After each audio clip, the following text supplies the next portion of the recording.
ਵਾਹਿਗੁਰੂ ਜੀ ਕਾ ਖਾਲਸਾ ਵਾਹਿਗੁਰੂ ਜੀ ਕੀ ਫਤਿਹ। ਅਸੀਂ ਤੁਹਾਨੂੰ ਸੰਤ ਬਾਬਾ ਨੰਦ ਸਿੰਘ ਜੀ ਨਾਨਕਸਰ ਕਲੇਰਾਂ ਵਾਲਿਆਂ ਦੀਆਂ ਸਾਖੀਆਂ ਬਾਰੇ ਜਾਣੂ ਕਰਾਵਾਂਗੇ, ਜੋ ਕਿ ਉਹਨਾਂ ਦੀ ਬੁੱਕ ਆਨੰਦ ਸਰੋਵਰ ਜੀਵਨ ਸੰਤ ਬਾਬਾ ਨੰਦ ਸਿੰਘ ਜੀ ਨਾਨਕਸਰ ਕਲੇਰਾਂ ਵਾਲੇ ਭਾਗ ਪਹਿਲਾ ਵਿੱਚ ਦਰਜ ਹਨ। ਕੁਝ ਸਾਖੀਆਂ ਅਸੀਂ ਪਹਿਲਾਂ ਉਹਨਾਂ ਦੀਆਂ ਤੁਹਾਡੇ ਨਾਲ ਸ਼ੇਅਰ ਕਰ ਚੁੱਕੇ ਹਾਂ, ਜੋ ਕਿ ਤੁਸੀਂ ਪਿਛਲੇ ਵਾਲੇ ਪਾਰਟ ਵਿੱਚ ਦੇਖ ਸਕਦੇ ਹੋ, ਸੁਣ ਸਕਦੇ ਹੋ। ਤਾਂ ਅੱਜ ਅਸੀਂ ਗੱਲ ਕਰਾਂਗੇ ਟੁਕੀਏ ਦੇ ਬਾਹਰ। ਫਿਰੋਜ਼ਪੁਰ ਜ਼ਿਲ੍ਹੇ ਦੀ ਮੋਗਾ ਤਹਿਸੀਲ ਵਿੱਚ ਟੁਕੀਏ ਇੱਕ ਛੋਟਾ ਜਿਹਾ ਪਿੰਡ ਸੀ। ਕਿਸੇ ਸਿਆਲ ਦੇ ਅੰਤ ਵਿੱਚ ਭਾਵ ਫੱਗਣ ਦੇ ਮਹੀਨੇ ਬਾਬਾ ਜੀ ਨਿਰੰਕਾਰੀ ਹੁਕਮ ਅੰਦਰ ਇੱਧਰ ਵਿਚਰੇ। ਓਨੀ ਦਿਨੀ ਕੋਈ ਵਿਸ਼ੇਸ਼ ਸੇਵਕ ਨਾਲ ਨਹੀਂ ਸੀ ਹੁੰਦਾ। ਪਹਿਰਾਵਾ ਵੀ ਸਧਾਰਨ ਸੀ, ਇੱਕ ਚਾਦਰਾ, 2 ਕਛਹਿਰੇ ਤੇ ਇੱਕ ਅਸਤਾਵਾ। ਪਿੰਡ ਬਾਹਰ ਦੱਖਣ ਪੱਛਮ ਵੱਲ ਮੁੰਨੇ ਕੁ ਮੀਲ ਦੀ ਵਿੱਥ ਤੇ ਇੱਕ ਖੁੰਡਾ ਨਾਮੇ ਟੱਕ ਜਾਂ ਚਿੜੀ ਸੀ। ਪਾਸ ਇੱਕ ਵੱਡਾ ਸਾਰਾ ਟੋਬਾ ਜਾਂ ਛੱਪੜ ਸੀ, ਜਿਸ ਦੇ ਕੰਢੇ ਤੇ ਫਲਾਹ ਦੇ ਰੁੱਖ ਸਨ। ਟੋਬਾ ਸੁੱਕ ਪਿਆ ਸੀ। ਆਪਣੀ ਮਨਪਸੰਦ ਜਗ੍ਹਾ ਦੇਖ ਬਾਬਾ ਜੀ ਨੇ ਰੁੱਖ ਹੇਠਾਂ ਹੀ ਆਸਣ ਜਮਾ ਲਿਆ। ਮਾਲਕ ਦੇ ਹੁਕਮ ਅੰਦਰ ਪਤਾ ਲੱਗਣ ਤੇ ਕੁਝ ਪ੍ਰੇਮੀ ਹਜੂਰ ਦੇ ਦਰਸ਼ਨਾਂ, ਸੇਵਾ ਤੇ ਸੰਗਤ ਕਰਨ ਲਈ ਪੁੱਜਣ ਲੱਗ ਪਏ। 2 ਕੁ ਦਿਨ ਹਾਲੀ ਲੰਘੇ ਸਨ ਕਿ ਸ਼ਾਮ ਨੂੰ ਜਦ ਇਹ ਸਭ ਚਲੇ ਗਏ ਤੇ ਇੱਕ ਸੇਵਕ ਪ੍ਰਸ਼ਾਦੇ ਦੀ ਸੇਵਾ ਲਈ ਨਗਰ ਵਿੱਚ ਗਿਆ ਤਾਂ ਦੇਵਨੇਤ ਨਾਲ ਚਟਾਪਟ ਮੌਸਮ ਬਹੁਤ ਖਰਾਬ ਹੋ ਗਿਆ। ਅਚਨਚੇਤ ਬੜੀ ਜ਼ੋਰਦਾਰ ਹਨੇਰੀ ਚੱਲੀ ਤੇ ਨਾਲ ਹੀ ਬਾਰਿਸ਼ ਲੈ ਆਈ। ਗੜੇ ਵੀ ਪੈਣ ਲੱਗ ਪਏ। ਇਤਨੇ ਕਹਿਰ ਦੇ ਕਿ ਛੋਟੇ ਮੋਟੇ ਪੰਛੀ ਵੀ ਮਰਨ ਲੱਗੇ। ਇੱਧਰ ਬਾਬਾ ਜੀ ਅਡੋਲ ਸਮਾਧੀ ਵਿੱਚ ਸਥਿਤ ਸਨ। ਇਵੇਂ ਜੁੜੇ ਬੈਠਿਆਂ ਨੂੰ ਇਹ ਆਵਾਜ਼ ਸੁਣਾਈ ਦਿੱਤੀ। ਨੇਤਰ ਖੋਲੇ ਤਾਂ ਕੀ ਦੇਖਦੇ ਹਨ ਕਿ ਸ੍ਰੀ ਕਲਗੀਧਰ ਮਹਾਰਾਜ ਸਾਖਿਆ ਦਰਸ਼ਨ ਦੇ ਰਹੇ ਹਨ ਤੇ ਪੁੱਛਦੇ ਹਨ, ਰਿਕੀ ਜੀ ਕੋਈ ਤਕਲੀਫ ਤਾਂ ਨਹੀਂ? ਅੱਗੋਂ ਬਾਬਾ ਜੀ ਨੇ ਬੇਨਤੀ ਕੀਤੀ, ਗਰੀਬ ਨਿਵਾਜ ਆਪ ਦੀ ਮਿਹਰ ਹੈ, ਕਿਰਪਾ ਹੈ। ਗੁਰੂ ਸਾਹਿਬ ਇਹ ਉੱਤਰ ਸੁਣ ਕੇ ਪ੍ਰਸੰਨ ਹੋਏ, ਮੁਸਕਰਾਏ ਤੇ ਫਰਮਾਇਆ, ਮਿਹਰਾ ਦਾਤਾ ਸਮੁੰਦਰ ਠਾਠਾ ਮਾਰਿਆ ਹੈ। ਇਸ ਪ੍ਰਕਾਰ ਬਚਨਕਾਰ ਗੁਰੂ ਸਾਹਿਬ ਨੇ ਉੱਥੇ ਹੀ ਆਪਣਾ ਦੀਵਾਨ ਸਜਾ ਦਿੱਤਾ ਤੇ ਇਉਂ ਕਲਾ ਵਰਤਾਈ ਕਿ ਬਾਰਿਸ਼ ਗੜੇ ਆਦਿ ਤੋਂ ਬਚਾਉਣ ਲਈ ਜਿਵੇਂ ਉੱਤੇ ਚੰਦੋਇਆ ਤਾਣ ਦਿੱਤਾ ਹੈ। ਤੜਾ ਤੜ ਮੁਹੱਲੇਦਾਰ ਬਾਰਿਸ਼ ਦੇ ਪਾਣੀ ਨਾਲ ਟੋਬਾ ਤਾਂ ਭਰ ਰਿਹਾ ਹੈ, ਪਰ ਪਾਣੀ ਪਰਾਂ ਹੀ ਰਹਿੰਦਾ ਹੈ। ਦੀਵਾਨ ਦੀ ਸਮਾਪਤੀ ਉਪਰੰਤ ਹੀ ਪਾਣੀ ਨੇ ਉਧਰ ਰੁਖ ਕੀਤਾ। ਫਿਰ ਵੀ ਬਾਬਾ ਜੀ ਦਾ ਆਸਨ ਸਥਾਨ ਤੇ ਉਹਨਾਂ ਦੇ ਬਸਤਰ ਆਦਿ ਸੁੱਕੇ ਰਹੇ। ਇਸ ਕਹਿਰ ਮੌਸਮ ਤੋਂ ਡਰ ਕੇ ਪ੍ਰਸ਼ਾਦਾ ਲਿਆਉਣ ਵਾਲਾ ਤਾਂ ਰਾਤ ਨੂੰ ਬੌੜਿਆ ਹੀ ਨਾ।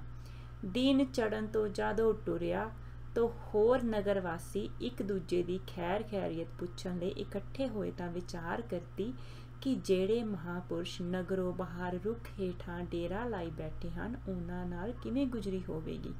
ਉਹਨਾਂ ਦਾ ਸਰੀਰ ਸ਼ਾਇਦ ਹੀ ਬਚਿਆ ਹੋਵੇ। ਚੱਲ ਕੇ ਸਭ ਪਤਾ ਕਰੀਏ। ਵਿੱਚੋਂ ਕਿਸੇ ਦੇ ਕਹਿਣ ਤੇ ਸਰੀਰ ਕਿੱਥੇ ਰਿਹਾ ਹੈ।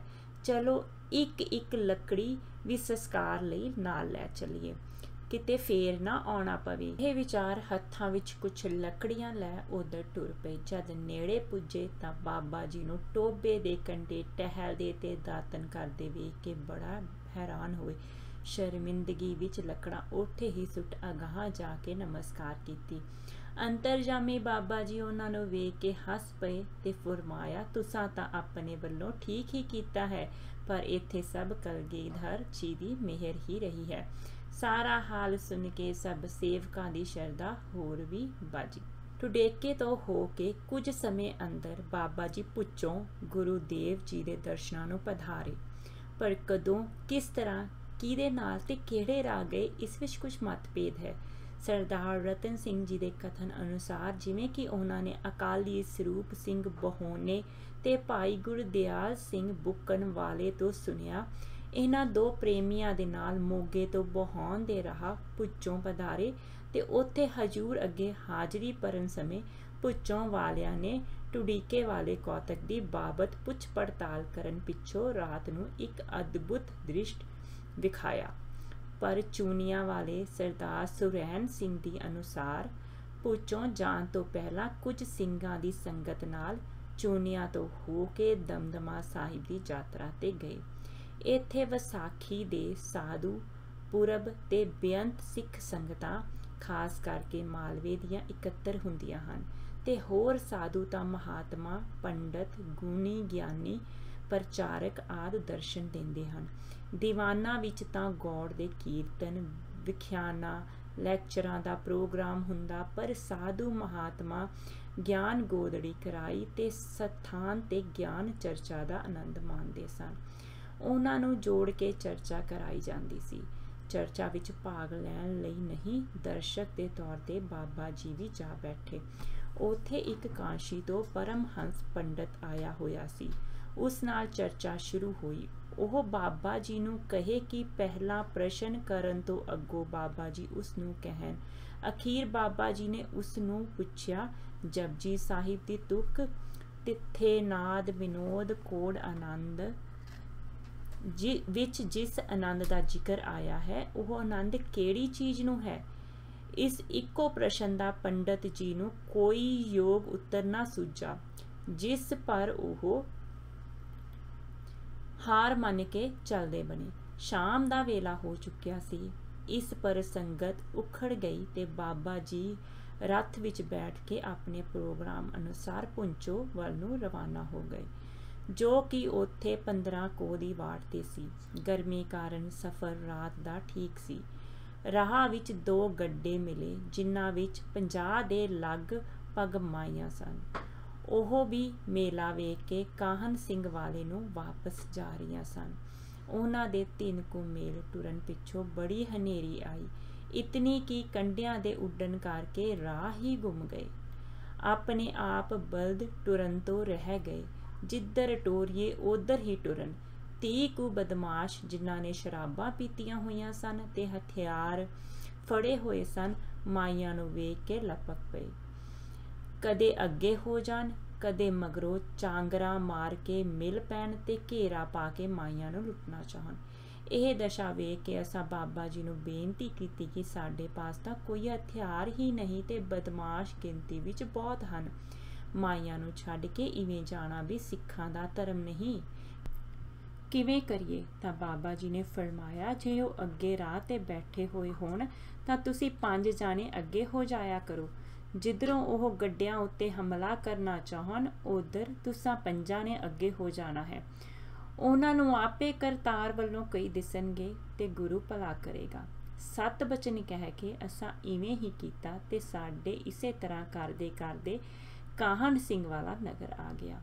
ਮਾਈਆਂ ਨੇ ਆਪਣੇ ਘਰੀ ਜਾ ਕੇ ਝੱਟ ਹੀ ਵਿਥਿਆ ਦੱਸੀ, ਜਿਸ ਪਰ ਸਾਰਾ ਨਗਰ ਹੀ ਆਣ ਕੇ ਬਾਬਾ ਜੀ ਦੇ ਰੱਥ ਅੱਗੇ ਪੈ ਗਿਆ ਕਿ ਅੱਜ ਅਸਾਂ ਅੱਗੇ ਨਹੀਂ ਜਾਣ ਦੇਣਾ, ਪਰ ਬਾਬਾ ਜੀ ਇਹ ਬਚਨ ਕਹਿ ਕੇ ਕਿ ਅਸੀਂ ਰੁਕ ਨਹੀਂ ਸਕਦੇ, ਤੁਸੀਂ ਜਿਉਂਦੇ ਵਸਦੇ ਰਹੋ, ਅਗਾਂਹ ਟੁਰ ਪਏ ਤੇ ਪੁੱਛੋ ਮੰਡੀ ਆ ਠਹਿਰੇ। ਅੱਧੀ ਰਾਤ ਹੋ ਚੁੱਕੀ ਸੀ ਕਿ ਇਸ਼ਨਾਨ 12:30 ਵਜੇ ਰੱਥ ਵਿੱਚ ਹੀ ਨਿਤਨੇਮ ਕੀਤਾ ਤੇ ਸਵੇਰੇ 6 ਵਜੇ ਪੁੱਛੋਂ ਵਾਲਿਆਂ ਦੇ ਜਾ ਹਾਜ਼ਰ ਹੋਏ।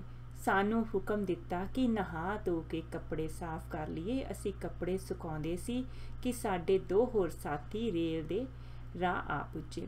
ਉਹਨਾਂ ਨੇ ਰੇਲ ਦੇ ਸਟੇਸ਼ਨ ਸਾੜੇ ਜਾਣ ਦੀ ਖਬਰ ਦਿੱਤੀ। ਇਹ ਸੁਣ ਕੇ ਅਸੀਂ ਬੜੇ ਘਬਰਾਏ। ਸੋਚਿਆ ਪਤਾ ਨਹੀਂ ਪਿੱਛੇ ਕਹਿ ਗੁਜ਼ਰੀ ਹੈ, ਸੋ ਬਿਨਾਂ ਆਗਿਆ ਲੈਣ ਦੇ ਹੀ ਅਸੀਂ ਖਿਸਕ ਆਏ। ਪਿੱਛੋਂ ਪਤਾ ਲੱਗਾ ਕਿ ਬਾਬਾ ਜੀ 14 ਦਿਨ ਉੱਥੇ ਹੀ ਠਹਿਰੇ। ਇਹ ਤਾਂ ਮਾਲੂਮ ਹੁੰਦਾ ਹੈ ਜਿਵੇਂ ਕਿ ਪੁੱਛੋਂ ਵਾਲਿਆਂ ਨੇ ਵੀ ਇਸ ਅਵਸਰ ਤੇ ਜ਼ਰੂਰ ਕੋਈ ਦਾਤ ਬਾਬਾ ਜੀ ਨੂੰ ਦਿੱਤੀ, ਕੋਈ ਵੱਡੀ ਮਿਹਰ ਕੀਤੀ, ਬਖਸ਼ਿਸ਼ ਕੀਤੀ, ਜਿਸ ਨਾਲ ਬਾਕੀ ਰਹਿਣ ਦੀ ਕਸਰ ਪੂਰੀ ਹੋਈ। ਪਰ ਉਹ ਕੀ ਸੀ ਤੇ ਕਿਵੇਂ ਪ੍ਰਦਾਨ ਕੀਤੀ ਗਈ, ਇਸ ਨੂੰ ਠੀਕ ਅਤੇ ਪੂਰਨ ਤੌਰ ਤੇ ਦੱਸਿਆ ਨਹੀਂ ਜਾ ਸਕਦਾ, ਕਿਉਂਕਿ ਕੋਈ ਐਸਾ ਪੁਰਖ ਲੇਖਕ ਨੂੰ ਨਹੀਂ ਲੱਭਾ ਜਿਸ ਨੇ ਇਹ ਦ੍ਰਿਸ਼ ਆਪਣੀ ਅੱਖਾਂ ਨਾਲ ਵੇਖਿਆ ਹੋਵੇ, ਜਾਂ ਜਿਸ ਨੇ ਇਹ ਵਾਰਤਾ ਸਪਸ਼ਟ ਤੌਰ ਤੇ ਬਾਬਾ ਜੀ ਦੇ ਮੁਖਾਰਬਿੰਦ ਤੋਂ ਆਪ ਸੁਣੀ ਹੋਵੇ। ਪਰ ਇੱਧਰੋਂ ਹੋ ਕੇ ਜਦ ਫਿਰ ਚੂਨੀਆਂ ਵਾਲੇ ਪਾਸੇ ਫਿਰ ਪਧਾਰੇ ਤਾਂ ਸਰਦਾਰ ਸਰੈਣ ਸਿੰਘ ਦੇ ਕਥਨ ਅਨੁਸਾਰ ਗੱਲਾਂ ਗੱਲ ਵਿੱਚ ਦੱਸਿਆ ਕਿ ਹੁਣ ਸਾਨੂੰ ਸਰਟੀਫਿਕੇਟ ਮਿਲ ਗਿਆ ਹੈ, ਜੋ ਦਰਗਾਹੀ ਧਨ ਹੈ, ਪੂਰੇ ਇਖਤਿਆਰ ਮਿਲ ਗਏ ਹਨ। ਬੋਲਚਾਲ ਵਿੱਚ ਸਰਟੀਫਿਕੇਟ ਦਾ ਲਫ਼ਜ਼ ਬਾਬਾ ਜੀ ਨੇ ਵਰਤਿਆ ਕਰਦੇ ਸਨ ਤੇ ਇਸ ਅਵਸ਼ਕਤਾ ਤੇ ਗੌਰਵਤਾ ਅਨੁਭਵ ਕਰਦੇ ਹੋਏ ਕੁਝ ਇਉਂ ਬਚਨ ਵੀ ਕੀਤਾ ਕਰਦੇ ਸਨ। ਇੱਕ ਖਿਆਲ ਅਨੁਸਾਰ ਹੜੱਪੇ ਵਾਲੇ ਸੰਪਟ ਪਾਠ ਦੇ ਹੁੰਦਿਆਂ ਗੁਰੂ ਨਾਨਕ ਦੇਵ ਜੀ ਨੂੰ ਪ੍ਰਗਟ ਹੋ ਕੇ ਰਿਖੀ ਜੀ ਨੂੰ ਸਰਟੀਫਿਕੇਟ ਦਿਖਾਉਣ ਲਈ ਕਿਹਾ, ਪਰ ਅੱਗੋਂ ਉੱਤਰ ਨਾ ਮਿਲਣ ਤੇ ਪੁੱਛਿਆ ਕਿ ਤੁਹਾਡਾ ਗੁਰੂ ਕੌਣ ਹੈ, ਤੇ ਫਿਰ ਨਿਰੰਕਾਰੀ ਮਰਿਆਦਾ ਦੱਸੀ ਕਿ ਬਿਨਾਂ ਦੇਹਧਾਰੀ ਵਿਚੋਲੇ ਦੇ ਜੀਵਨ ਮੁਕਤੀ ਨਹੀਂ ਮਿਲਦੀ। ਜੇ ਮਿਲ ਜਾਵੇ ਤਾਂ ਨਿਰੰਕਾਰ ਦੇ ਭਗਤਾਂ ਦੀ ਬੇਅਦਬੀ ਹੁੰਦੀ ਹੈ। ਤੇ ਅੰਤ ਵਿੱਚ ਪੁੱਛੋਂ ਵਾਲਿਆਂ ਦੇ ਪਾਸ ਫਿਰ ਜਾਣ ਲਈ ਕਿਹਾ। ਤੇ ਉਸ ਸਮੇਂ ਜਦ ਬਾਬਾ ਜੀ ਬੇਬਸ ਹੋ ਕੇ ਖੂਹ ਵਿੱਚ ਛਾਲ ਮਾਰਨ ਨੂੰ ਤਿਆਰ ਹੋਏ ਤਾਂ ਸ਼ਕਤੀ ਦੇਣ ਵੇਲੇ ਰਾਤ ਸਮੇਂ ਇੱਕ ਕੌਤਕ ਦਰਸਾਇਆ, ਜਿਸ ਵਿੱਚ ਹਰ ਪਾਸੇ ਪ੍ਰਕਾਸ਼ ਹੋ ਗਿਆ ਤੇ ਦੇਵਤਿਆਂ ਨੇ ਪਸ਼ਪ ਵਰਖਾ ਕੀਤੀ ਤੇ ਪੁੰਚੋ ਵਾਲੇ ਕੁਝ ਬੋਲਦੇ ਗਏ, ਜੋ ਦੇਵਤਿਆਂ ਨੇ ਆਪਣੇ ਹੱਥਾਂ ਵਿੱਚ ਫੜੀਆਂ ਹੋਈਆਂ ਕਾਪੀਆਂ ਵਿੱਚ ਲਿਖਿਆ, ਜਿਸ ਵਿੱਚ ਪੁੰਚੋ ਵਾਲਿਆਂ ਨੇ ਫਰਮਾਇਆ ਕਿ ਇਹ 33 ਕਰੋੜ ਦੇਵਤਾ ਜਾਮਨ ਹੈ ਕਿ ਆਪ ਜੀ ਦਾ ਮੇਲ ਨਿਰੰਕਾਰ ਨਾਲ ਕਰਾਇਆ ਹੈ। ਤੇ ਇਹ ਬਚਨ ਕਰਦੇ ਹੀ ਉਹਨਾਂ ਬਾਬਾ ਹਰਨਾਮ ਸਿੰਘ ਜੀ ਨੇ ਗੁਰੂ ਨਾਨਕ ਦਾ ਉਹ ਰੂਪ ਧਾਰ ਕੇ ਵਿਖਾਇਆ ਜੋ ਹੜੱਪੇ ਪਾਠ ਕਰਦਿਆਂ ਸ੍ਰੀ ਗੁਰੂ ਗ੍ਰੰਥ ਸਾਹਿਬ ਵਿੱਚੋਂ ਪ੍ਰਗਟ ਹੋਇਆ ਸੀ। ਤੇ ਉਦੋਂ ਤੋਂ ਹੀ ਬਾਬਾ ਜੀ ਦੇ ਹਿਰਦੇ ਤੇ ਗੁਰੂ ਨਾਨਕ ਪਾਤਸ਼ਾਹ ਦਾ ਨਿਵਾਸ ਹੋ ਗਿਆ। ਪਰ ਇਹ ਪਤਾ ਨਹੀਂ ਕਿ ਉਪਰੋਕਤ ਲਿਖਤ ਕਿਸ ਦੇ ਬਿਆਨ ਤੇ ਆਧਾਰ ਉੱਤੇ ਹੈ। ਜਿਸ ਵੇਲੇ ਤੇ ਜਿਵੇਂ ਹੋਈ ਉਹ ਅਨੁਸਾਰ ਰਾਤ ਵਾਲਾ ਕੌਤਕ ਇਸ ਅਵਸਰ ਤੇ ਨਹੀਂ ਵਰਤਾਇਆ ਜਾ ਸਕਦਾ। ਪਹਿਲੀ ਪ੍ਰਾਪਤੀ ਦੇ 2 ਕੁ ਵਰ੍ਹੇ ਪਿੱਛੋਂ ਇਸ ਤਰ੍ਹਾਂ ਦੀ ਦਾਤ ਦੇਣ ਦੀ ਸੰਭਾਵਨਾ ਤੇ ਵੀ ਕਿੰਤੂ ਕੀਤਾ ਜਾ ਸਕਦਾ ਹੈ, ਭਾਵੇਂ ਇਸ ਦਾ ਉੱਤਰ ਪ੍ਰਚਲਿਤ ਰਿਵਾਜ ਤੋਂ ਵੀ ਮਿਲ ਜਾਂਦਾ ਹੈ, ਜਿਸ ਅਨੁਸਾਰ ਇਮਤਿਹਾਨ ਪਾਸ ਕਰਨ ਦੇ ਕਿਤਨਾ ਚਿਰ ਪਿੱਛੋਂ ਹੀ ਸਨਦ ਮਿਲਿਆ ਕਰਦੀ ਹੈ। ਸਰਟੀਫਿਕੇਟ ਦਾ ਭਾਵ ਕੀ ਹੈ? ਅਸਲ ਭਾਵ ਤਾਂ ਜਾਣਨ ਇਸ ਦੇ ਦੇਣ ਵਾਲੇ ਜਾਂ ਲੈਣ ਵਾਲੇ। ਕਿਸੇ ਸੇਵਕ ਜਾਂ ਸੰਗੀ ਨੂੰ ਪੁੱਛਣ ਤੋਂ ਸਪਸ਼ਟ ਤੌਰ ਤੇ ਤਾਂ ਪਤਾ ਨਹੀਂ ਲੱਗਦਾ, ਪਰ ਮਾਲੂਮ ਹੁੰਦਾ ਹੈ ਕਿ ਅਧਿਆਤਮਕ ਅਵਸਥਾ ਵਿੱਚ ਇਹ ਇੱਕ ਅਤਿਅੰਤ ਉੱਚ ਦਰਜੇ ਦੀ ਡਿਗਰੀ ਹੈ, ਜਿਸ ਦੇ ਅੱਗੇ ਰਿੱਧੀਆਂ ਸਿੱਧੀਆਂ ਵੀ ਤੁੱਛ ਹਨ। ਇੱਕ ਪੁਰਾਣੇ ਤੇ ਬਹੁਤ ਸੂਝਵਾਨ ਸੰਗੀ ਦੇ ਕਥਨ ਅਨੁਸਾਰ ਇਹ ਹੈ ਜੀਵਾਂ ਦੇ ਗੁਨਾਹ ਬਖਸ਼ਣ ਦਾ ਪੂਰਨ ਅਧਿਕਾਰ। ਐਸੇ ਉੱਚ ਕੋਟੀ ਦੇ ਮਹਾਤਮਾ ਆਪਣੀ ਹਉਮੈ ਛੱਡ ਕੇ ਬੇਖਰੀਦ ਬੰਦੇ ਭਾਵ ਹੁਕਮੀ ਬੰਦੇ ਬਣ ਜਾਂਦੇ ਹਨ। ਉਹਨਾਂ ਦੇ ਸਭ ਕੰਮਾਂ ਦਾ ਜ਼ਿੰਮੇਵਾਰ ਨਿਰੰਕਾਰ ਹੁੰਦਾ ਹੈ। ਉਹਨਾਂ ਤੇ ਕੋਈ ਦੋਸ਼ ਨਹੀਂ ਲੱਗਦਾ। ਜਿਵੇਂ ਕਿ ਕਹਿੰਦੇ ਹਨ ਕਿ ਸਮਰੱਥ ਨੂੰ ਕੋਈ ਦੋਸ਼ ਨਹੀਂ, ਅਵਲ ਤਾਂ ਉਹ ਦੋਸ਼ ਵਾਲਾ ਕੰਮ ਹੀ ਨਹੀਂ ਕਰਦੇ। ਜਿਵੇਂ ਇੱਕ ਜੰਗ ਲੜਦਾ ਸਿਪਾਹੀ ਹਜ਼ਾਰਾਂ ਕਤਲ ਕਰ ਦਿੰਦਾ ਹੈ ਤੇ ਭਾਵੇਂ ਲੜਾਈ ਆਰੰਭ ਕਰਨ ਜਾਂ ਲੜਨ ਦਾ ਆਰਡਰ ਗਲਤ ਵੀ ਹੋਵੇ, ਉਹ ਜ਼ਿੰਮੇਵਾਰ ਨਹੀਂ ਹੁੰਦਾ ਤੇ ਉਸ ਦੇ ਕੰਮ ਦਾ ਜ਼ਿੰਮੇਵਾਰ ਮਾਲਕ ਆਪ ਹੁੰਦਾ ਹੈ। ਇਸੇ ਤਰ੍ਹਾਂ ਹੁਕਮੀ ਬੰਦਿਆਂ ਦੇ ਕੰਮਾਂ ਦਾ ਹਾਲ ਹੈ। ਜਿਵੇਂ ਮਾਫੀ ਦੇ ਇਖਤਿਆਰ ਰਾਜਪਾਲ ਜਾਂ ਰਾਸ਼ਟਰਪਤੀ ਨੂੰ ਹੁੰਦੇ ਹਨ, ਆਮ ਮੈਜਿਸਟ੍ਰੇਟਾਂ ਨੂੰ ਨਹੀਂ ਹੁੰਦੇ। ਇਸ ਤਰ੍ਹਾਂ ਇਹ ਅਧਿਕਾਰ ਆਮ ਮਹਾਤਮਾ ਨੂੰ ਨਹੀਂ ਹੁੰਦੇ, ਕੇਵਲ ਉਨਵਾਂ ਉੱਚ ਕੋਟੀ ਦੇ ਮਹਾਤਮਾ ਨੂੰ ਹੁੰਦੇ ਹਨ, ਜਿਨ੍ਹਾਂ ਤੇ ਖਾਸ ਬਖਸ਼ਿਸ਼ ਹੋਈ ਹੁੰਦੀ ਹੈ। ਇਸ ਵਿੱਚ ਤਾਂ ਕੋਈ ਮਤਭੇਦ ਨਹੀਂ ਕਿ ਇਹ ਸਰਟੀਫਿਕੇਟ ਦੇਣ ਦਾ ਕਾਰਜ ਜਾਂ ਕੌਤਕ ਅੱਧੀ ਰਾਤ ਦੇ ਪਿੱਛੋਂ ਕੀਤਾ ਜਾਂ ਵਰਤਾਇਆ ਗਿਆ। ਹੁਕਮ ਅਨੁਸਾਰ ਰਾਤ ਦੇ 12:30 ਵਜੇ ਇਸ਼ਨਾਨ ਕਰਕੇ ਬਾਬਾ ਜੀ ਟਿੱਲੇ ਤੇ ਪੁੱਜੇ, ਜਿੱਥੇ ਹਜੂਰ ਬਾਬਾ ਪੁੰਚੋ ਵਾਲਿਆਂ ਨੇ ਆਪਣੇ ਕੋਲ ਬਿਠਾਇਆ ਤੇ ਫਿਰ ਪੁੱਛਿਆ ਕਿ ਸਰਟੀਫਿਕੇਟ ਲਿਖਾਣਾ ਹੈ। ਹਾਂ ਜੀ ਦਾ ਉੱਤਰ ਮਿਲਣ ਤੇ ਅੰਤਰ ਧਿਆਨ ਹੋਏ ਤੇ ਆਪਣੇ ਚਿਹਰੇ ਉੱਤੇ 3 ਵੇਰੀ ਹੱਥ ਫੇਰਿਆ ਤੇ ਫਿਰ ਮੁਖਾਰ ਬਿੰਦ ਤੋਂ ਕੁਝ ਉਚਾਰਨ ਕੀਤਾ। ਇਵੇਂ ਕਰਨ ਦੀ ਦੇਰ ਸੀ ਕਿ ਪੁੰਚੋ ਵਾਲਿਆਂ ਦੇ ਚਿਹਰੇ ਤੇ ਕਿਰਨਾਂ ਫੁੱਟਣੀਆਂ ਸ਼ੁਰੂ ਹੋਈਆਂ ਤੇ ਦੂਰ ਦੂਰ ਤੱਕ ਪ੍ਰਕਾਸ਼ ਹੋ ਗਿਆ, ਜਿਸ ਵਿੱਚ ਸੋਹਣੇ ਸਫੇਦ ਪੁਸ਼ਾਕੇ ਪਹਿਨੇ ਪੈਗੰਬਰ ਅਵਤਾਰ ਦੇਵਤੇ ਕੁਝ ਲਿਖੀ ਜਾਣ। ਉਹ ਕਿਤਨਾ ਚਿਰ ਹੀ ਲਿਖਦੇ ਰਹੇ, ਫਿਰ ਚਿਹਰੇ ਤੇ ਹੱਥ ਫੇਰਿਆ ਤੇ ਪੁੱਛਿਆ, ਕੁਝ ਪਤਾ ਲੱਗਾ ਹੈ? ਜੀ ਨਹੀਂ ਸੁਣ ਕੇ ਫਰਮਾਇਆ, ਇਹ ਤੁਹਾਡਾ ਸਰਟੀਫਿਕੇਟ ਲਿਖਿਆ ਗਿਆ ਹੈ। ਇਸ ਅਵਸਰ ਤੇ ਬ੍ਰਹਮ ਵਿਦਿਆ ਦਾ ਕੁਝ ਹੋਰ ਵੀ ਉਪਦੇਸ਼ ਦਿੱਤਾ ਦੱਸਿਆ ਜਾਂਦਾ ਹੈ। ਇਹ ਨਵੀਨ ਅਧਿਕਾਰ ਪ੍ਰਾਪਤ ਕਰਨ ਉਪਰੰਤ ਇਧਰੋਂ ਹੀ ਬਾਬਾ ਜੀ ਨੇ ਭਦੌੜ ਵੱਲ ਫਿਰ ਫੇਰਾ ਪਾਇਆ ਤੇ 2-2.5 ਮਹੀਨੇ ਮੁੰਡੇ ਥੇ ਵਾਲੀ ਬੀੜ ਵਿੱਚ ਬਿਤਾਏ। ਉੱਥੇ ਕੁਝ ਸਮੇਂ ਲਈ ਇੱਕ ਹੋਰ ਅਭਿਆਸ ਵੀ ਕੀਤਾ। ਇੱਥੋਂ ਹੋ ਕੇ ਆਪਣੇ ਇਲਾਕੇ ਅੰਦਰ ਵਿਚਰਦੇ ਹੋਏ ਮਾਝੇ ਜਾ ਪੁੱਜੇ। ਗਰਮੀਆਂ ਦੇ ਦਿਨ ਵੀਰ ਸਿੰਘ ਵਾਲੇ ਹੀ ਬਿਤਾਏ। ਸਰਦਾਰ ਸੁਰੈਣ ਸਿੰਘ ਜੀ ਦੇ ਕਥਨ ਅਨੁਸਾਰ ਇਸ ਰੁੱਤ ਵਿੱਚ ਖੂਹ ਅੰਦਰ ਬੈਠ ਕੇ ਬਾਬਾ ਜੀ ਬੜੇ ਹੀ ਪ੍ਰਸੰਨ ਹੁੰਦੇ ਸਨ। ਖੂਹ ਨੂੰ ਬੌਲੀ ਵਿੱਚ ਤਬਦੀਲ ਕਰ ਲੈਣਾ, ਇੱਕ ਮੰਜਾ ਤਾਂ ਪਾਣੀ ਦੀ ਤਹਿ ਤੋਂ ਉਤਾਂਹ ਟਿਕਾ ਲੈਣਾ ਤੇ ਇੱਕ ਪਾਣੀ ਦੇ ਅੰਦਰ ਦੋਹਾਂ ਨੂੰ ਆਰ ਪਾਰ ਲੋਹੇ ਦੀਆਂ ਜਿਸਤ ਰੰਗੀਆਂ ਨਾਲੀਆਂ ਉੱਤੇ ਰੱਖ ਕੇ ਬੰਨ੍ਹ ਲੈਣਾ। ਫਿਰ 30 ਕੁ ਪੀਪਿਆਂ ਦੀ ਸਮਾਈ ਦਾ ਇੱਕ ਢੋਲ ਲਿਆ, ਇਸ ਦੀ ਟੈਂਕੀ ਬਣਵਾਈ, ਉਸ ਉੱਤੇ ਵਧਾ ਕੇ ਇੱਕ ਫਵਾਰਾ ਲਵਾਇਆ। ਅਭਿਆਸ ਤੋਂ ਜਦ ਉੱਠਣਾ, ਰੁੱਤ ਗਰਮੀ ਦੀ ਹੋਣ ਕਾਰਨ ਮੌਜ ਆਉਣੀ ਤਾਂ ਪਾਣੀ ਵਿੱਚ ਟੁੱਬੀ ਲਾ ਲੈਣੀ ਤੇ ਕਦੇ ਮੌਜ ਨਾਲ ਉੱਤੋਂ ਫੁਹਾਰਾ ਛੱਡ ਦੇਣਾ। ਜੇ ਦਿਲ ਕਰਦਾ ਤਾਂ ਪਾਣੀ ਤੋਂ ਉੱਚੀ ਰੱਖੀ ਹੋਈ ਮੰਜੀ ਤੇ ਬਿਰਾਜ ਜਾਣਾ। ਇਸੇ ਵਰੇ ਇੱਕ ਵਾਰੀ ਸੰਤ ਬਚਨ ਸਿੰਘ ਜੀ ਭਜਨਗੜ੍ਹ ਹਜੂਰੇ ਵਾਲੇ ਤੇ ਰਾਗੀ ਬਚਨ ਸਿੰਘ ਦਰਸ਼ਨਾਂ ਨੂੰ ਆਏ ਤਾਂ ਬੌਲੀ ਦੇ ਅੰਦਰ ਹੀ ਚੌਂਕੀਆਂ ਢਹਾ ਕੇ ਤੌਸ ਨਾਲ ਉਹਨਾਂ ਕੋਲੋਂ ਕੀਰਤਨ ਕਰਕੇ ਆਨੰਦ ਮਾਣਦੇ ਰਹੇ। ਸਰਦੀਆਂ ਵਿੱਚ ਪੁੰਚੋ ਤੋਂ ਲਹਿਰੇ ਵੱਲ ਫਿਰ ਫੇਰਾ ਮਾਰਿਆ। ਬਾਬਾ ਵਧਾਵਾ ਜੀ ਦੇ ਹੁਕਮ ਅਨੁਸਾਰ ਅਖੰਡ ਪਾਠ ਰਖਾਇਆ, ਪਰ ਪਾਠ ਰਖਾ ਕੇ ਆਪ ਕੁਟੀਆ ਵਿੱਚ ਜਾ ਪਧਾਰੇ। ਇਸ ਲਹਿਰੇ ਪਿੰਡੋਂ ਫਰਲਾਂਗ ਕੁ ਬਾਹਰ ਪੱਛਮ ਵੱਲ ਇੱਕ ਪੁਰਾਣੀ ਜਹੀ ਨਾਮ ਮਾਤਰ ਦੀ ਕੁਟੀਆ ਸੀ। ਨਿੱਕੀ ਜਹੀ ਤੇ ਬੂਹਾ ਵੀ ਛੋਟਾ ਜਿਹਾ, ਇਤਨਾ ਨੀਵਾਂ ਕਿ ਉੜ ਕੇ ਹੀ ਲੰਘਣਾ ਪੈਂਦਾ। ਅੰਦਰ ਵੀ ਮਸਾਂ 4 ਕੁ ਆਦਮੀ ਬੈਠ ਸਕਦੇ ਸਨ। ਅਖੰਡ ਪਾਠ ਦਾ ਭੋਗ ਪਾ ਕੇ ਬਠਿੰਡੇ ਆ ਗਏ ਤੇ ਦਲ ਸਿੰਘ ਦੀ ਭੀੜ ਵਿੱਚ ਜਾ ਠਹਿਰੇ।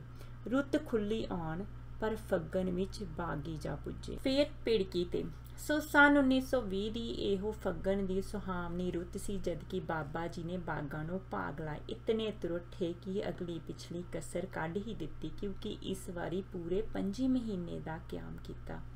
ਪਿੜਕੀ ਦੇ ਨੇੜੇ ਦਰਿਆ ਦੀ ਮੰਡ ਤੇ ਭਾਈ ਰਾਮ ਸਿੰਘ ਦੇ ਕਥਨ ਅਨੁਸਾਰ ਕੁਟੀਆ ਜਿਹੀ ਬਣਾਈ ਗਈ। ਇੱਥੋਂ ਇੱਕ ਖੁੱਲ੍ਹਾ ਸੰਪਟ ਪਾਠ ਗੁਰੂ ਗ੍ਰੰਥ ਸਾਹਿਬ ਦਾ ਰੱਖਿਆ, ਜੋ ਰੋਜ਼ 2 ਘੰਟੇ ਸਵੇਰੇ ਤੇ ਸ਼ਾਮ ਨੂੰ ਪਾਠ ਕਰਨਾ। ਇਹ ਸਾਰਾ ਪਾਠ ਬਾਬਾ ਜੀ ਨੇ ਆਪ ਹੀ ਕੀਤਾ। ਭਾਈ ਰਾਮਦਾਸ, ਭਾਈ ਭਗਵਾਨ ਦਾਸ, ਭਾਈ ਲਧਾ ਰਾਮ, ਡਾਕਟਰ ਜੀਵਨ ਦਾਸ ਆਦਿ ਪ੍ਰੇਮੀ ਇਹਨਾਂ ਦਿਨਾਂ ਵਿੱਚ ਸੇਵਾ ਕਰਦੇ ਸਨ। ਸ਼ਾਮ ਨੂੰ ਹਰ ਰੋਜ਼ 1 ਘੰਟਾ ਭਾਈ ਉੱਤਮ ਸਿੰਘ ਜਨੇਜਾ ਦੁਕਾਨਦਾਰ ਕਥਾ ਕਰਦਾ ਹੁੰਦਾ।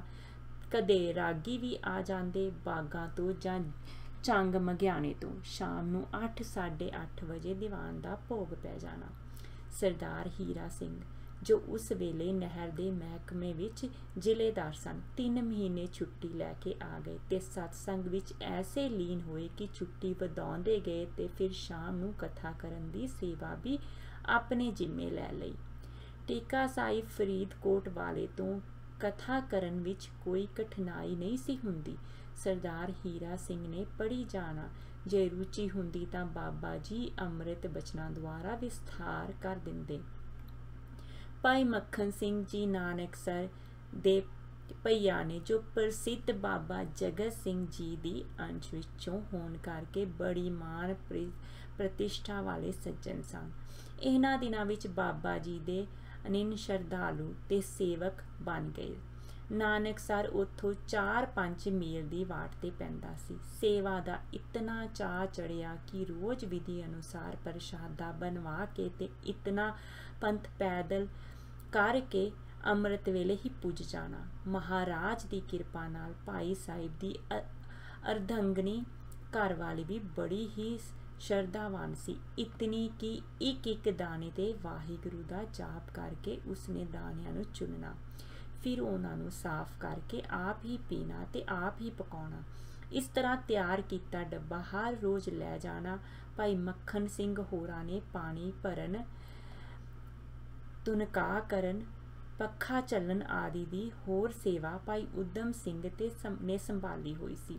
ਉਹ ਵੀ ਐਸਾ ਉੱਤਮ ਸੀ ਕਿ ਰੁੱਖੀ ਸਿੱਖੀ ਖਾ ਕੇ ਭਾਵੇਂ ਔਖ ਨਾਲ ਘਰ ਦਾ ਗੁਜ਼ਾਰਾ ਕਰਦਾ ਸੀ, ਪਰ ਕਿਸੇ ਤੋਂ ਮਦਦ ਨਹੀਂ ਮੰਗੀ ਤੇ ਕਿਸੇ ਨੂੰ ਸਵਾਲ ਵੀ ਨਹੀਂ ਪਾਇਆ।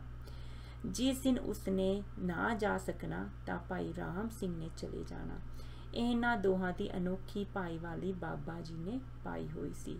ਦਰਿਆ ਦੇ ਵਾਹਨ ਵਿੱਚ ਲਗਭਗ 2 ਕੁ ਫਰਲਾਂਗ ਦੀ ਵਿੱਥ ਤੇ ਹਰਿਆ ਸੰਘਣੀਆਂ ਟਾਹਲੀਆਂ ਸਨ। ਨੇੜੇ ਹੀ ਇੱਕ ਪਾਣੀ ਦਾ ਖਾਲ ਵਗਦਾ ਸੀ। ਟਾਹਲੀਆਂ ਦੇ ਹੇਠਾਂ ਆਸਣ ਜਾ ਲਾਇਆ। ਬਾਬਾ ਜੀ ਟਾਹਲੀਆਂ ਦੀ ਛਾਂ ਨੂੰ ਬੜਾ ਪਸੰਦ ਕਰਦੇ ਸਨ।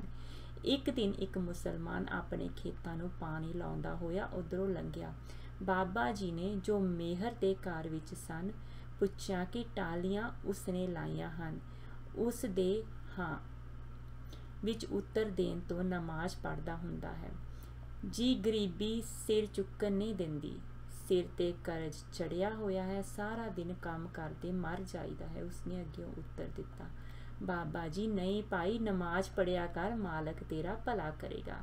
ਇਹ ਸਿੱਧੇ ਸਾਦੇ ਬਚਨ ਜਾਂ ਉਸ 'ਤੇ ਇਤਨਾ ਅਸਰ ਹੋਇਆ ਕਿ ਉਹ ਅਗਲੇ ਦਿਨ ਤੋਂ ਹੀ ਨਮਾਜ਼ ਪੜ੍ਹਨ ਲੱਗ ਪਿਆ ਤੇ ਜਦੋਂ ਉੱਧਰੋਂ ਲੰਘੇ ਤਾਂ ਬਾਬਾ ਜੀ ਨੂੰ ਸਿਜਦਾ ਕਰਕੇ ਜਾਵੇ। ਉਸਨੂੰ ਬਾਬਾ ਜੀ ਦੀ ਮਿਹਰ ਨੇ ਇਵੇਂ ਭਾਗ ਲਾਏ। ਉਸ ਦਾ ਅਦਭੁਤ ਹਾਲ ਕਿਸੇ ਹੋਰ ਉਚਿਤ ਥਾਂ 'ਤੇ ਦਿੱਤਾ ਗਿਆ ਹੈ। ਇਸੇ ਤਰ੍ਹਾਂ ਕੁਝ ਹੋਰ ਮੁਸਲਮਾਨਾਂ 'ਤੇ ਮਿਹਰ ਹੋਈ, ਕਿਉਂਕਿ ਬਾਬਾ ਜੀ ਨੇ ਇੱਛਾ ਅਨੁਸਾਰ ਉਹਨਾਂ ਨੇ ਟਾਹਲੀਆਂ ਦੇ ਨੇੜੇ ਤੇੜੇ ਹੁੱਕਾ ਪੀਣਾ ਹੀ ਬੰਦ ਕਰ ਦਿੱਤਾ ਸੀ, ਜੋ ਕਿ ਪਹਿਲਾਂ ਉਹਨਾਂ ਨੂੰ ਇੱਕ ਸਾਧਾਰਨ ਆਦਤ ਬਣੀ ਹੋਈ ਸੀ। ਬਾਬਾ ਜੀ ਮੰਨੇ ਉੱਤੇ ਬੈਠ ਕੇ ਬੜੇ ਪ੍ਰਸੰਨ ਹੁੰਦੇ ਸਨ। ਸੋ ਇੱਥੇ ਵੀ ਇੱਕ ਮੰਨਾ ਬਣਾਇਆ ਹੋਇਆ ਸੀ। ਦੀਵਾਨ ਪਿੱਛੋਂ 1 ਘੰਟੇ ਕੁ ਲਈ ਉਸ ਮੰਨੇ ਉੱਤੇ ਚੜ੍ਹ ਜਾਣਾ, ਇਸ ਤਰ੍ਹਾਂ ਦੀ ਹਵਾਖੋਰੀ ਕਰਨ ਲਈ।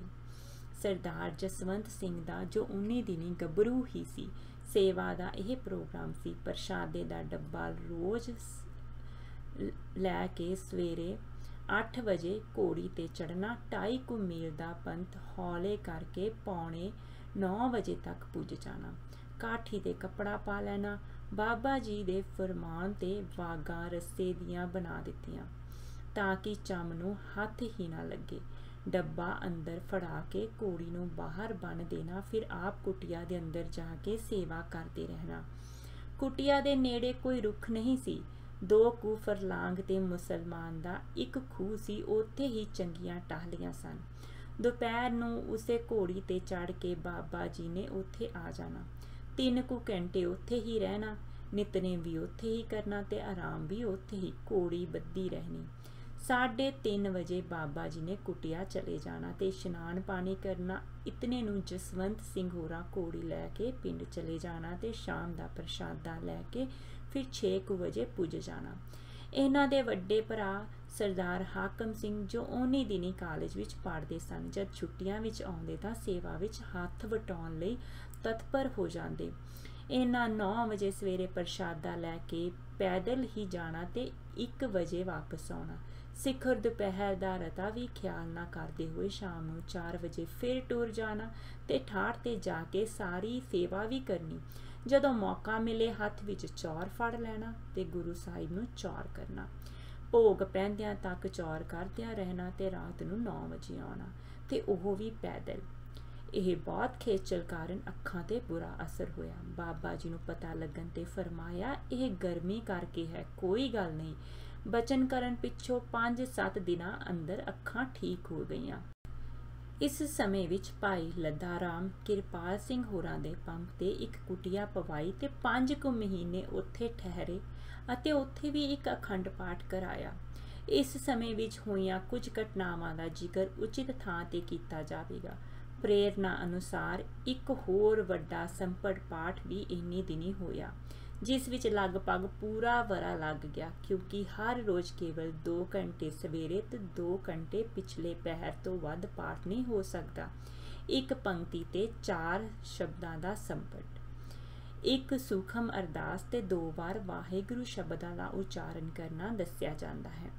ਇਸ ਸਮੇਂ ਵਿੱਚ ਪਲੇਗ ਵੀ ਪਿੰਡ ਵਿੱਚ ਪਈ, ਜਿਸ ਕਾਰਨ ਸਰਦਾਰ ਹੀਰਾ ਸਿੰਘ ਹੋਰਾਂ ਤੇ ਹੋਰ ਲੋਕਾਂ ਦੇ ਟੱਬਰ ਖੂਹਾਂ 'ਤੇ ਚਲੇ ਗਏ। ਸੇਵਕਾਂ ਸੰਗੀਆਂ ਦੀ ਬਿਮਾਰੀ ਤੋਂ ਕਿਵੇਂ ਰੱਖਿਆ ਹੋਈ, ਇਸ ਦਾ ਵਰਣਨ ਸਰਦਾਰ ਜਸਵੰਤ ਸਿੰਘ ਜੀ ਨੇ ਆਪਣੀ ਹੱਡ ਬੀਤੀ ਵਿੱਚ ਕੀਤਾ ਹੈ। ਸਰਦਾਰ ਜੀ ਦੇ ਕਥਨ ਅਨੁਸਾਰ ਪਿੜਕੀ ਦੇ ਠਾਠ ਵਿੱਚ ਬਾਬਾ ਜੀ ਨੇ ਇੱਕ ਮਣਾ ਬਣਵਾਇਆ, ਜੋ 2.5-3 ਮੰਜਿਆਂ ਜਿੱਡਾ ਸੀ ਤੇ 10 ਕੁ ਫੁੱਟ ਉੱਚਾ ਸੀ। ਇਤਨਾ ਵੱਡਾ ਕਿ ਉੱਪਰ ਟਹਿਲ ਵੀ ਲੈਣਾ। ਚੜ੍ਹਨ ਲਈ ਪੌੜੀ ਵੀ ਬਣਵਾਈ। ਇੱਕ ਟੱਬ ਤੇ 2 ਬਾਲਟੀਆਂ ਅਸੀਂ ਉੱਪਰ ਰੱਖ ਦਿੱਤੀਆਂ, ਕਿਉਂਕਿ ਇਸ਼ਨਾਨ ਵੀ ਉੱਪਰ ਹੀ ਕਰਨਾ ਹੁੰਦਾ ਸੀ। ਪਰ ਮੌਸਮ ਗਰਮੀ ਦਾ ਹੋਣ ਕਰਕੇ ਰਾਤ ਨੂੰ ਜਦ ਹਨੇਰੀ ਆਉਣੀ ਤਾਂ ਹੇਠਾਂ ਉਤਰ ਕੇ ਕੁਟੀਆ ਵਿੱਚ ਆ ਜਾਣਾ।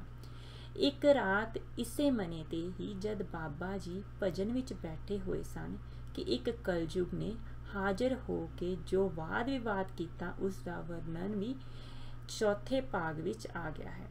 इन्हीं दिनी ही एक रात नूं इतने गड़े पए कि फुट फुट दी तह गल गई। पर जसवंत सिंह होरां दी घोड़ी जो सेवा विच जाया करदी सी मने कोल बधी रही। किसे नूं उसने छत्ती होई थां हेठा बन्नण दा ख्याल भी ना कीता। पुछण लगे कि घोड़ी दा की हाल है। जद जाके वेख्या गया तां घोड़ी दे परां परां तां बथेरे गड़े हाला भी पए हुए सन, पर उसके नेड़े गड़ियां दा निशान तक नहीं सी। फिर एक दिन दी गल है कि गुरु ग्रंथ साहिब जी दे अगे एक चिड़ा उड़दा उड़दा आ डिग्या ते डिगदियां सार ही उसने प्राण दे दिते। जिवें कि इस तरह दी होर घटनावां विच हुंदा रहा। बाबा जी दे हुक्म अनुसार मोए हुए चिड़े नूं दही नाल नहा के एक चादर दे टोटो विच लपेटिया ते जिथे साध संगत दा लांघा सी उत्थे दबा दिता गया। उस वेले 10 कुछ संगी मौजूद सन। हरेक नूं एक जपजी साहिब दा पाठ करन दा हुक्म दिता गया। बाबा जी ने दस्सिया कि चिड़े विच सिख दी आत्मा सी जिस दी कल्याण गुरु साहिब जी दे हजूर आके होनी सी। इसे तरह एक लंबा काला नाग बाबा जी ने आप मारिया ते उस नूं भी इवें दबाया गया ते उस दी आत्मा लई पाठ कराए गए। इस तरह सत्संग ते सेवा कीर्तन ते कथा दे नाल नाल कई प्रकार दे कंतक ते चोच करांदियां करदियां 2 वरे एवें लंघ गए कि पता ही न लगा। माघ दा महीना आ गया। इधरों कलेरा दे इलाके दी संगत वास्ते इतने लंबे विछोड़े दी सल सहनी औखी ही रही सी।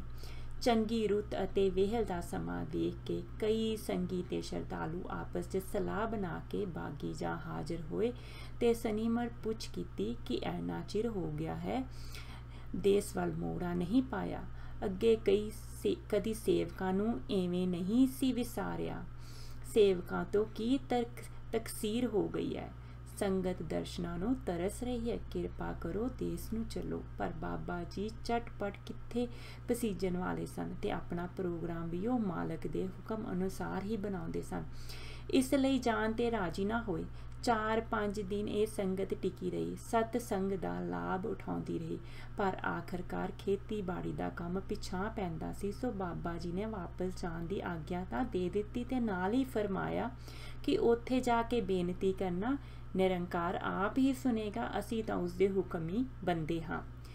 इस पर संगत आग्या लैके निराशता भरे मनां नाल चली गई। पर अंत विच इवें ही होया। उन्हां दी हार्दिक अरदास छेती ही सुनी गई, क्योंकि एक दिन भाई उत्तम सिंह सेवादारा कोई रल चलान ते बाबा जी ने संगियां नूं फरमाया, भाई हुण चिट्ठियां पा दो, एक 12 दी ते एक मालवे दी। सो चिट्ठियां पाईयां गईयां ते चिट्ठी निकल आई मालवे दी। निरंकारी हुक्म सी, किसी नूं उड़ीकण दी तां लोड़ ही नहीं सी। इत्थे आया भी पूरे 24 महीने हो चुके सन। वाहिगुरू जी का खालसा, वाहिगुरू जी की फतेह।